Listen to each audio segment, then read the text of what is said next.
Olá, gente, boa tarde. Aqui Fernando Seabra para o programa CEO em Foco do Grupo Gestão RH. Estou recebendo aqui hoje o nosso amigo Thiago Alves, que é CEO da Regus e do Spaces no Brasil. Thiago, obrigado pela visita. A gente se sente só muito errado de poder escutar um pouco a sua história e o crescimento da empresa de vocês, para que a gente contribua isso cada vez só com o mercado. Legal, Fernando. Eu que agradeço a oportunidade de estar aqui e falar um pouquinho mais aí sobre a nossa experiência. Tá. A gente tem acompanhado muito o crescimento desse mercado de espaços de escritórios compartilhados. A gente viu que o mercado cresceu só 114% entre 2016 e 2017. Os anos anteriores tinham crescido só 52%. Esse crescimento você atribui a quê? Momento de política instável, economia instável e um mercado extraordinário para o projeto só de vocês. Você atribui a quê esse grande crescimento? Na verdade, todo esse crescimento do mercado de cowork, ele veio na contramão da crise por alguns fatores, né? Vou enumerar alguns aqui. O primeiro é que, na verdade, os espaços flexíveis, eles vêm como uma nova modalidade de trabalho no espaço corporativo, né? Assim como aplicativos de transporte, aplicativos de hotelaria começaram a revolucionar a forma como as pessoas enxergavam os bens, o patrimônio, a mesma coisa acontece hoje com o escritório.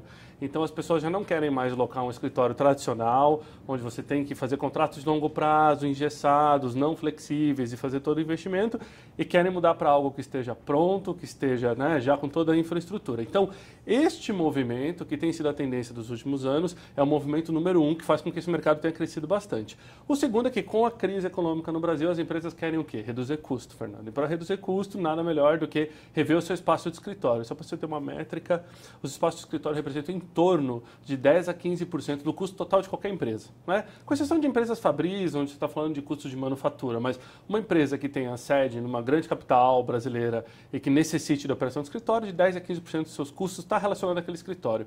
Ou seja, buscar uma economia nessa área é muito importante para as empresas no momento de crise. E aí os espaços flexíveis são grandes aliados porque eles ajudam as empresas a só utilizar aquilo que ela realmente necessita, né? Um exemplo que eu gosto de dar para todo mundo, que é, se você tem uma sala de reunião que não está ocupada 24 horas por dia, você já está pagando por metro quadrado que você não usa o tempo todo. Certo. Né? Então, por quê? Mas eu sei que eu preciso da sala de reunião, mas é melhor ela ficar quietinha lá. Não, opa, peraí, vamos repensar o uso dessa sala de reunião. E a mesma coisa vai para escritório, a modalidade de trabalho, se precisa ter todo dia um escritório ou não, ou se a pessoa pode sentar num espaço mais flexível, num coworking, ou se ela efetivamente precisa de uma sala. Então, quando a empresa repensa, ela pensa em custo, consequentemente, os espaços flexíveis ajudam. Então, todo o crescimento dessa indústria se vê basicamente por esses dois principais fatores, além do terceiro fator, que é o usuário, né? As pessoas hoje buscam algo onde elas se sintam felizes, né? Onde elas se sintam diferenciadas. E o espaço tradicional, chato, aquele que você entra, tudo quadrado, cada um no seu espaço, já não atrai tantos talentos como atraía antes. E hoje os espaços mais diferentes, mais colaborativos, onde você se sinta parte de uma comunidade, eles têm atraído mais talentos. Então, somado com tudo isso, o mercado vem crescendo. Para vocês terem uma ideia, a indústria do coworking como um todo foi a segunda indústria que mais fez novas locações em São Paulo e Rio de Janeiro em 2017. A segunda. E os números preliminares de 2018 mostram como sendo a primeira indústria, né? A gente vai esperar fechar o ano para ver. Desse crescimento todo, o nosso grupo é quase que 50%, então foi um movimento forte nosso de expansão. A gente chegou a estar num ritmo de quase que uma abertura por semana. E tem muita oportunidade. Na verdade, onde você tem um edifício comercial, você tem a oportunidade de ter um pulmão flexível naquele edifício. Tá. A gente sabe que esse mercado ele sempre foi ocupado por empresas só pequenas e médias, que não tinham só recursos de criar estruturas. Mas hoje a gente vê grandes empresas, só corporações são maiores, que adotam esses espaços inovadores para estar perto da inovação, para trabalhar com a cultura mais colaborativa e de flexibilidade só de trabalho. De que forma você vê o profissional das grandes empresas de RH só convivendo com esse novo conceito de inovação?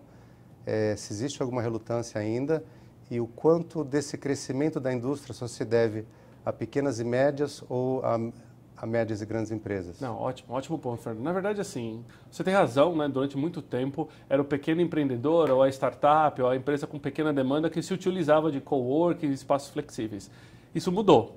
Isso hoje, na verdade, 30% dos meus clientes, por exemplo, são empresas internacionais de grande porte. Pra você ter uma ideia, 30%. Dos outros 70% de clientes, eu diria que metade são grandes empresas nacionais. E a outra metade, sim, são os pequenos empreendedores, os consultores, os contadores, o advogado, a pessoa que tem uma demanda razoavelmente menor.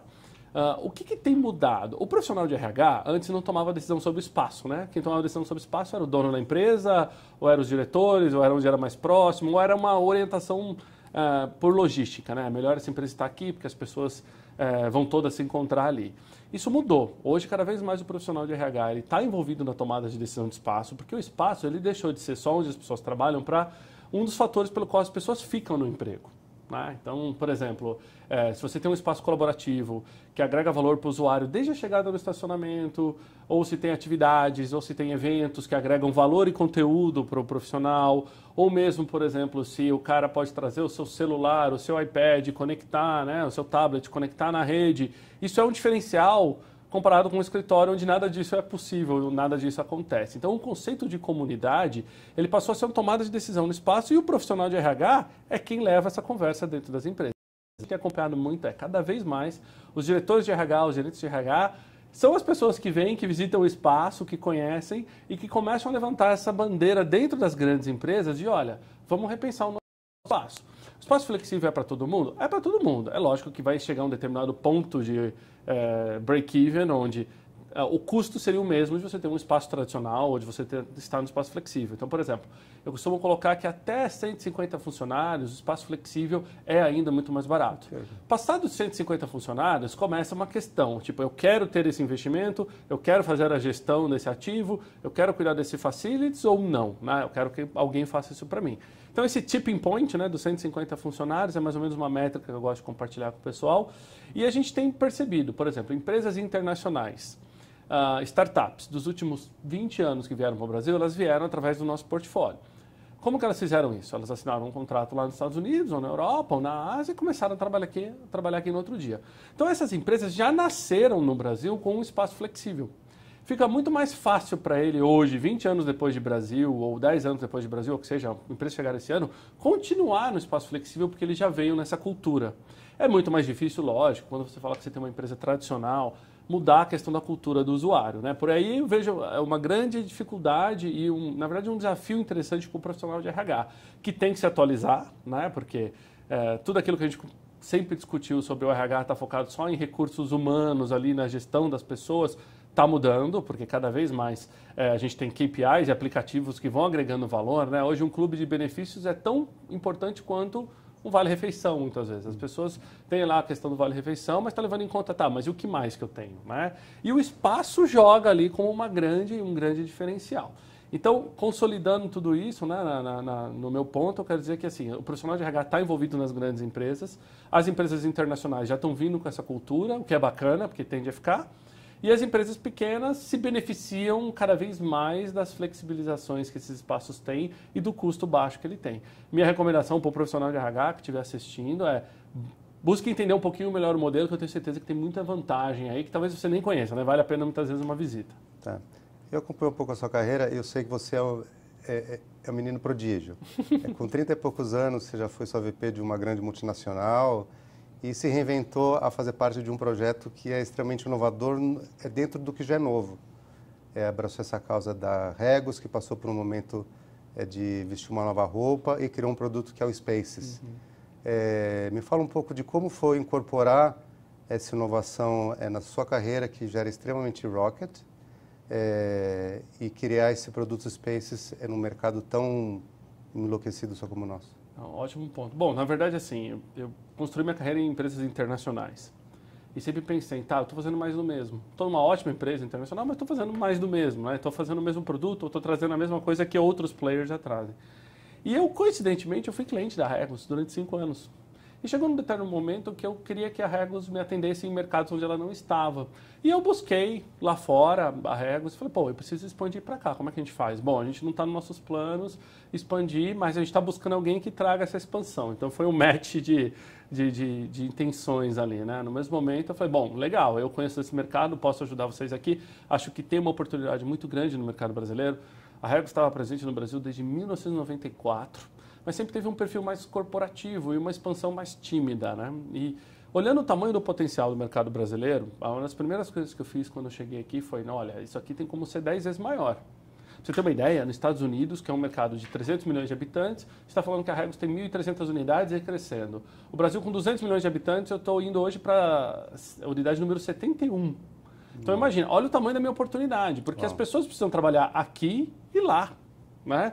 O nosso uso urbano, na verdade, ele é tão condensado e tão concentrado quanto o uso urbano americano. Então, quando a gente fala de potencial de escritório, é a mesma coisa. Então, eu me vi no meio de um produto novo, de um mercado que é inovador, de uma empresa crescendo, uma empresa que já está listada na Bolsa de Londres, que tem toda uma história sólida, mas que é uma empresa razoavelmente jovem. A gente está falando de uma empresa que vai fazer 30 anos no ano que vem, né? Para você ter uma ideia. E uma empresa que inventou uma indústria, né? A indústria do compartilhamento do escritório e do coworking nasceu com a Regus. E isso é muito bacana, assim, de você olhar a história para trás e saber o tamanho da oportunidade para frente, isso me motiva a cada dia. No ano passado, a gente pensou, bom, legal, a Regus, eu tenho uma exposição bacana no Brasil, tenho muita oportunidade para crescer, mas e o que mais, né? Qual que é o próximo desafio? E o nosso desafio foi trazer a Spaces, que foi uma marca que a Regus comprou na Holanda, em 2015, se eu não me engano, finalzinho de 2014, começo de 2015, e que ainda estava num processo de rollout global, de como vai ser feita essa marca. E a gente pensou, bom, eu quero colocar o Brasil no Tier 1, né? Como é que eu faço para o Brasil ser a primeira onda dessa implementação? Ah, mas o mercado, será que tá? Não tá? Bom, vamos fazer. E aí a gente fez. A gente tinha uma preocupação muito grande sobre diferenciar o Spaces e a Regus, né? Então, Regus está em bons prédios corporativos, como é que a gente fazia para o Spaces estar num prédio que fosse a cara do Spaces? Então, a gente não quis nenhum prédio pronto, a gente procurou prédios que estavam em construção e que não tivessem ainda sido locados. E a gente encontrou o primeiro que foi na Vila Madalena, que tem tudo a ver com essa coisa de inovação, né? Um ambiente que cria uma cultura, que tribalize. E a gente colocou o primeiro Spaces lá, que inaugurou em junho do ano passado. Logo na sequência, o sucesso da marca foi muito forte, as pessoas começaram a conhecer o Spaces. Muita gente ainda não sabe que a gente pertence ao mesmo grupo, né? Regus e Spaces. Muitas vezes comenta, nossa, mas uma é tão corporativa, a outra é tão colaborativa. Mas, na verdade, a nossa intenção é gerar um espaço de trabalho que todas as pessoas possam trabalhar. No Spaces, especificamente, a gente conseguiu fazer um trabalho tão bacana no ano passado que a gente foi eleito, por exemplo, por uma mídia Tier 1, né, uma revista de alto impacto no Brasil, como uma das 10 empresas que chegaram com o maior sucesso em 2017. Então, para a gente foi um reconhecimento ótimo, né, do todo o trabalho que nós fizemos. Tanto que a gente eu já estou na 4ª unidade do Spaces, já tenho 3 em São Paulo, uma unidade no Rio de Janeiro. A gente começou a dar um viés no Spaces, muito verde. Então, por exemplo, conseguimos diferenciar aquilo que as pessoas muitas vezes não buscam no escritório, mas que no Spaces é o nosso padrão. Você tem, por exemplo, carregador veicular elétrico, né? Que hoje em dia não tem tanta demanda, mas já temos usuários que locam o escritório com a gente porque ele tem um veículo elétrico. São poucos no São Paulo, mas é um diferencial. Que é a atualidade hoje, né? Total. A gente já tem que pensar e que vai nisso. ser o futuro. Né? Então, você olhando aí, recentemente foi aprovado Rota 2030, que é um incentivo para esse tipo de veículo no Brasil. Então, consequentemente, sei lá, nos próximos 15 anos, talvez 30% da nossa frota seja elétrica. Aqui eu já estou capacitado para atendê-los. Horta comunitária, que é uma das coisas que acabam incentivando com que as pessoas se conheçam, saibam o que vão fazer, cada um planta o que quer, cada um colhe o que quer, isso é bem bacana. Por exemplo, bicicleta elétrica à disposição do cliente. O cliente, vou almoçar em casa, quero voltar, pego a bicicleta, vou lá e volto. Isso está incluso. Eu tenho muitas vezes clientes que perguntam, nossa, mas isso está incluso? Tá incluso. Não, mas não tem que pagar por bicicleta, por uso? Não, é parte do seu espaço de trabalho. E o espaço colaborativo como um todo, né? O conceito do coworking, que é super bacana. Você está sentado aqui, você pode estar sentado com um empreendedor, aqui o presidente de uma empresa, ali um estagiário, tanto faz, está todo mundo trocando ideia, todo mundo trocando experiências. Pode ser seu cliente, seu fornecedor, até o seu potencial competidor aqui, né? E isso faz parte da vibe do coworking, é uma coisa bem bacana. Além disso, a gente trouxe a questão de revitalizar espaços que não tinham mais uso. Então, por exemplo, no Rio de Janeiro, a gente pegou um teatro que estava abandonado há muitos anos, pegou toda a área daquele teatro, que era a área administrativa, que ninguém mais usava, reformamos e fizemos um espaço de coworking ali, que é o Space Cinelândia, e que teve assim, uma adesão super bacana do mercado carioca. Por quê? Porque as pessoas já olhavam para aquele prédio como um prédio de 1892, né? O prédio já tinha 120 anos e não tinha mais uso. E agora não, agora você tem um espaço do que é de mais moderno. Então aquilo que era talvez o mais antigo, um espaço tombado, a gente teve que aprovar projeto com a prefeitura e tudo mais, virou um dos espaços mais modernos para se trabalhar. Então isso é bem bacana, você poder unir o antigo com o novo, o antiquado com o moderno e repaginar o uso desses imóveis. A gente está trazendo mais uma unidade do Spaces para São Paulo, que é bem legal, por exemplo, na região da Berrini, e a gente fez um cinema ao ar livre para passar filmes dos anos 70 ou dos anos 60. no meio da Berrini. Então você imagina, Berrini super corporativa, né? Todo mundo trabalhando, assim, vestido como nós. E o cara vai ter um cinema ao ar livre todo dia rolando com esses filmes. Então, é diferenciar a forma como os espaços trabalham, mas na medida certa. A gente viu, e é um movimento interessante dessa indústria, muitos espaços de coworking que ofereceram de tudo. Da aula de yoga ao espaço pet friendly, que é toda coisa que a gente tem também, mas que não diferencia hoje o que o usuário busca E no como se espaço diferenciar no mercado onde o novo é novo a cada dia. Exatamente. E todo mundo está se reinventando e se copiando ao mesmo tempo. É o que tem no DNA só de vocês para vocês se tornarem um diferencial, que eu considero vocês um diferencial. Você sabe que eu trabalho com empreendedorismo, inovação em startups e eu vivo nos espaços. O dia que eu pisei no Spaces, eu falei, cara, esse é o lugar. Tá? E eu não sabia que era da Regus, mas eu elenquei como o melhor espaço de coworking que eu conheci até hoje. Muito bom, bom saber. A gente faz essa separação exatamente porque são propósitos diferentes, né? Então, a Regus te entrega escritório e coworking corporativo, Spaces te entrega escritório e coworking colaborativo, assim como a gente tem outras 6 marcas, ainda não no Brasil, todas elas, e rapidamente a gente vai estar trazendo mais algumas marcas, mas no mundo inteiro são 8 marcas, para você ter uma ideia, né? E, na verdade, a gente tem muitas vezes marcas que estão uma na frente da outra, e você não consegue saber, porque... A ideia o que é? Assim como se você pedir um carro hoje no aplicativo de transporte, você não escolhe o carro, você escolhe o preço que você quer pagar e a velocidade a qual aquele veículo vai chegar até você, né? Já se foi a época que você escolhia qual tipo de veículo você quer. Hoje você escolhe quão rápido eu quero chegar ou quanto eu quero pagar. É a mesma coisa no espaço de trabalho, né? Então, não interessa o brand, a marca que está por trás, interessa assim, é aquele prédio que eu quero trabalhar e quanto eu quero pagar para estar ali. Eu quero endereço de prestígio, eu quero estar no melhor prédio da Vila Olímpia, eu vou buscar aqui a Regus XPTO. Não, eu quero estar no espaço mais colaborativo, eu quero algo super próximo de transporte, eu vou buscar as localizações de algumas Regus ou de Spaces. E aí a minha rede, ela trabalha isso. Tanto que a primeira pergunta, a primeira coisa que a gente fala para um cliente, né, um prospect, alguém que busca, parabéns, você está tomando o primeiro passo em revolucionar seu espaço de trabalho, que é tentar conhecer o novo, né? Se a gente não ir buscar, isso é a mesma coisa no RH, né? Se a gente pegar as práticas de RH, eu estive envolvido durante toda a minha carreira, eu sempre tive o RH reportando para mim, nunca abri mão de gestão de pessoas, né? Eu acredito que gestão de pessoas é o que diferencia uma empresa. E eu vi muitas revoluções acontecendo. Eu acho que vai chegar no momento que a gente vai reportar para um app. Tenho certeza disso. O app vai ser nosso chefe, né? Você reporta para o app. Você vai ter um chefe, digamos, emocional, alguém para qual você troca a experiência, mas métrica, KPI... Métrica, você vai tomar as broncas via... App. Total. Entendeu? Hoje é mais ou menos assim a minha rotina. Eu trabalho numa empresa que é global. A primeira empresa global que eu conheço. Todas as outras eram internacionais. Pra você ter uma ideia...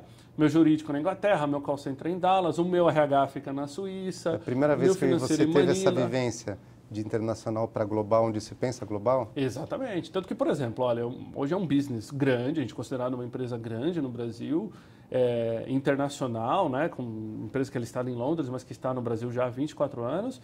E mesmo assim, eu toco o Brasil inteiro com 8 pessoas no overhead. 8 pessoas.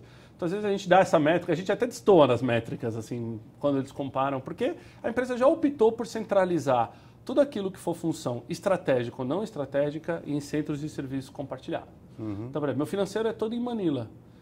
É fácil explicar, talvez, lá na Filipinas, como é que funciona um boleto bancário no Brasil? Não é. Mas a gente teve que fazer, porque é uma característica do Brasil e a gente não ia deixar o Brasil de fora só porque o Brasil tem essa característica. Então, a gente teve que ensinar lá na Filipina como é que faz. A mesma coisa, o nosso RH que está na Suíça, eu tenho que explicar para eles muitas vezes o que é cota, né? As cotas que a gente tem que cumprir, toda a questão de Ministério do Trabalho, distritos, sindicatos, etc. Até o que no Brasil é uma coisa diferente, mas que está centralizado lá na Suíça. Então, na verdade, quem me atende tem que saber como o Brasil funciona, não vice-versa, né? Não tentar criar um animal diferente, porque no Brasil não funciona um global. E isso é muito bacana. Quando cheguei aqui há 3 anos e meio atrás, você dá aquela primeira torcida de nariz, né? Isso aqui não funciona no Brasil. Mas aí é o que você falou, é desromper o novo, né? Isso é novo, deixa eu ver, vamos ver se funciona dessa forma. E funciona, vou te falar que funciona. Tá. A gente vive num país muito maluco de incertezas econômicas e políticas que atrapalha a vida só de muita gente, né? Como que esse aspecto acaba contribuindo, talvez, para o projeto de vocês? Acaba acontecendo isso? Olha, o que acontece muito é a incerteza financeira, política, de indicadores, impacta na decisão de investimento, né? Então, por exemplo, na contramão da crise, a gente investiu quase 160 milhões de reais nos últimos 2 anos no Brasil para abertura de novas unidades. Muito disso se deu na crise imobiliária, porque prédios que não tinham espaço há 4 anos atrás, hoje ela tem espaço disponível. Então é uma janela de oportunidade única para que eu coloque um pulmão flexível ali, né? Uma unidade de qualquer uma das nossas marcas. Esse é o ponto 1.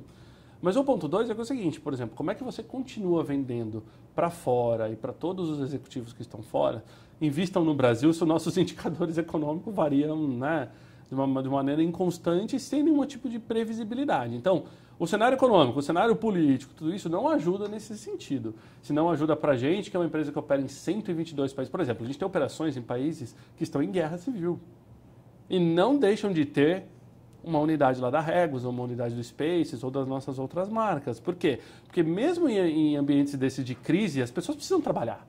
E muitas empresas internacionais precisam ter escritório, e eles vão buscar empresas sólidas para colocar o seu escritório, que é muito o caso, por exemplo, da Regus. A gente tem operações em países, tivemos crescimento no Egito durante a Guerra Civil, na Líbia. Então, assim, é uma empresa que tem um footprint bacana nesse sentido. Então, o fato do Brasil estar em crise econômica não quer dizer muita coisa para a gente, porque as empresas precisam reduzir custos, para reduzir custos elas precisam de espaço de trabalho mais em conta, então para a gente é uma oportunidade. Nós passamos por 4 crises econômicas no Brasil nos últimos 24 anos de Brasil, então a gente já sabe como é que opera aqui, já sabe como funciona. O que está faltando é um pouco de previsibilidade para frente. Hoje é difícil, quando você fala em assinar um contrato de 15 anos para alocar um imóvel, de saber como vai se comportar o aluguel daquele imóvel nos próximos 15 anos. Sim. Porque não tem uma previsibilidade bacana de inflação, de GPM. A gente teve um GPM negativo depois de uma sequência de 12 anos positivo. Então, assim, ninguém preveria lá atrás que o GPM poderia ser negativo em 2 anos seguidos, né? Muito empreendimento atrasado, porque muitos proprietários, né, com a crise da construção civil, muita gente que terminou a obra, tá bom, ele comercializou. Agora, aquele que não tinha como terminar a obra, o dinheiro secou, ele não conseguiu entregar mais aquele patrimônio. E eu tenho unidades assinadas que eu não consigo tirar do papel porque o proprietário não consegue terminar a obra. Então são coisas assim que impactam um pouco. Por exemplo, a gente abre uma unidade em média em 90 dias. 3 meses entre eu assinar o contrato de locação e abrir ela para o público. Imagina que se não tivesse um impacto do cenário econômico ou do cenário político, eu conseguiria fazer isso com 2 meses, ou até menos. Por exemplo, os Estados Unidos hoje opera com 45 dias para abertura de uma unidade. Rápido. Aí você pega, por exemplo, a questão, né, que aconteceu agora recentemente, impactou todos nós, greve dos caminhoneiros, né, que impactou a logística do país como um todo. A gente ainda não sabe o tamanho do estrago que foi, mas que impactou, impactou. Impactou nos escritórios? Com certeza. Impactou nas minhas obras, abertura de novas unidades, impactou meus clientes. Mas é difícil, assim, essas coisas você mensurar. Então, eu acho que aí tem uma dica, né? Fica para os nossos governantes, a gente precisa ter um pouco mais de previsibilidade, ou a gente acaba afastando o investimento estrangeiro. E diante desse cenário de pouca previsão, só como vocês estão criando um plano estratégico de crescimento para os próximos 2 anos? Já tem alguns locais em vista? O que vocês estão pensando? Bom, a gente fechou o ano passado com 63 unidades. Eu já estou em 71 unidades. São quantas Regus e quantas Spaces? Regus hoje são 68 unidades, tenho 4 Spaces. Tá. 71, na verdade, 72 semana que vem, que a gente está inaugurando o próximo Spaces da Berrini. Então, 72 semana que vem, eu fecho esse ano com pelo menos 84 unidades no Brasil, um portfólio de 200 mil metros quadrados. Em São Paulo, eu já represento 1,5% de todo o imobiliário corporativo de São Paulo, e no Rio de Janeiro chega a representar 2%. Então, são métricas bastante fortes, né? Pra você ter uma ideia, no Rio de Janeiro a gente está muito próximo dos grandes órgãos públicos em termos de espaço corporativo, né? Então, a gente já é quase, se a gente não for o terceiro, a gente está quase ali o terceiro maior locatário privado do Rio de Janeiro. Uau.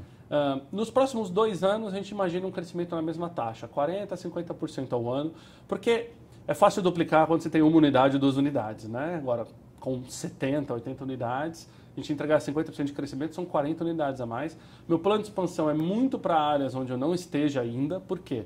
Hoje, cada vez mais as pessoas querem evitar o deslocamento pesado, principalmente em áreas urbanas. Então, o cara que mora na Vila Leopoldina e poder trabalhar na Vila Leopoldina, ele prefere isso do que ter que vir até a Vila Olímpia por algum motivo. Então, a gente está dando preferência para crescer nas áreas onde nós não estamos. e cidades secundárias que façam sentido. São José dos Campos, Ribeirão Preto, Manaus, Belém. Então, ou seja, nas principais capitais, eu tenho operação hoje já em 14 cidades. A minha ideia é estar cobrindo ano que vem pelo menos 20 cidades, talvez chegar em 30 cidades até 2020. Em termos de endgame para o Brasil, né, onde que isso acaba, esse crescimento? É difícil dizer, mas hoje o Brasil, com a estrutura que se tem hoje, o Brasil tem tamanho para que a gente tivesse, por exemplo, 540 unidades do nosso grupo. Uau, então dá para crescer aí nos próximos 6 anos. Provavelmente umas 400 unidades Regos, aí você coloca mais umas 80 unidades Spaces. Por exemplo, se eu pegar todas as capitais brasileiras e colocar 2 Spaces, deu 50, né? Então, a gente tem muita oportunidade ainda com a marca Spaces. Tá. E aí as outras marcas que têm seu nicho, onde a gente vai querer posicionar cada uma delas. A gente tem uma marca bem bacana que foi adquirida recentemente na Suécia, que chama Número 18, a marca. Que são lounges super diferenciados, um negócio super chique, para o que há de melhor em espaço de trabalho compartilhado. Ele chega a parecer um clube, né? Aqueles antigos clubes, assim. Bem bacana. Talvez a gente vai ter um desse no Jardins, um no Leblon, no Rio de Janeiro, talvez um em Brasília. Não é uma marca que a gente deve levar para todas as capitais, mas Regos Spaces, com certeza, toda a principal capital ou cidade secundária deve estar recebendo uma marca nossa nos próximos 5 anos. Hoje em dia é difícil falar, né, Fernando, de plano de expansão de 5 anos. A gente vem da época que o business plan eram 10 anos, né? Hoje, se uma empresa durar 10 anos, a gente ainda está feliz. Então, a gente tem planejado muito curto prazo mesmo, né? O que eu quero abrir em 2019 é o que eu estou buscando assinar agora. E o que eu quero abrir em 2020 vai ser meu foco do ano que vem, é o que a gente tem feito. Tá. Você sabe que eu te sigo nas mídias sociais, né? E eu vejo que você leva um estilo de vida pessoal super cool, cara de família, esportista, tem os seus hobbies, e cada vez mais esse tipo de espaço só compartilhado, só faz parte desse conceito. Quem é feliz em casa é feliz no trabalho, quem é feliz no trabalho é feliz em casa. De que forma vocês, como Regos e Space, criam espaços e experiências de trabalho para que o profissional possa sair e voltar para casa com essa sensação de que está no lugar certo, de que contribui e agrega valor?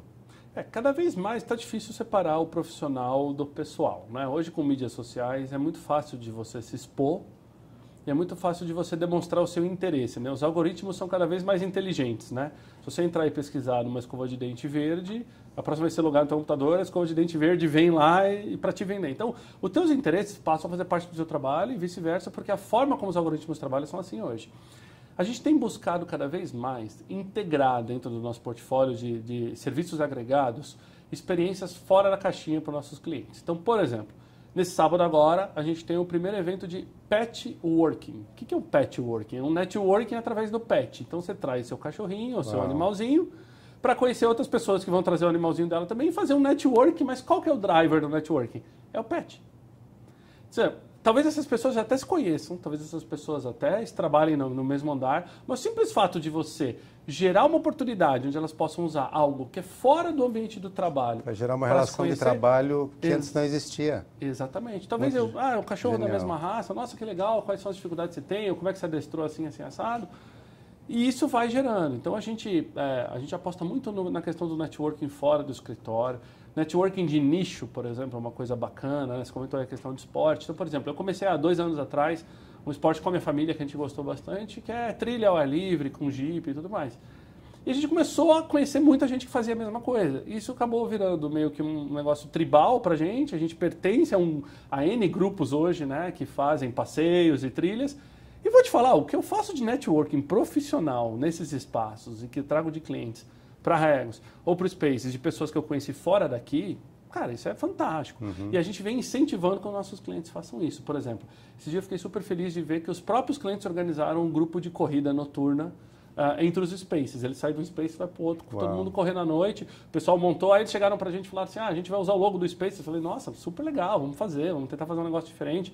Tanto que na inauguração do próximo Spaces na Berrini, a gente vai fazer uma corrida que vai ser com caráter social, para doação para uma instituição de caridade, que vai ser esse grupo de clientes que organizaram entre eles esse grupo de corrida noturna. Então tem várias coisas dessa acontecendo ao mesmo tempo no espaço de trabalho. Tá. Tiago, só queria te agradecer esse bate-papo, conhecer um pouco mais do grupo Regos, Spaces e principalmente só de você e da sua história de sucesso. Então, obrigado pelo bate-papo. Tchau, tchau. Bom, pessoal, que foi Fernando Seabra com o programa CEO em Foco para o Grupo Gestão RH. Obrigado, até a próxima edição.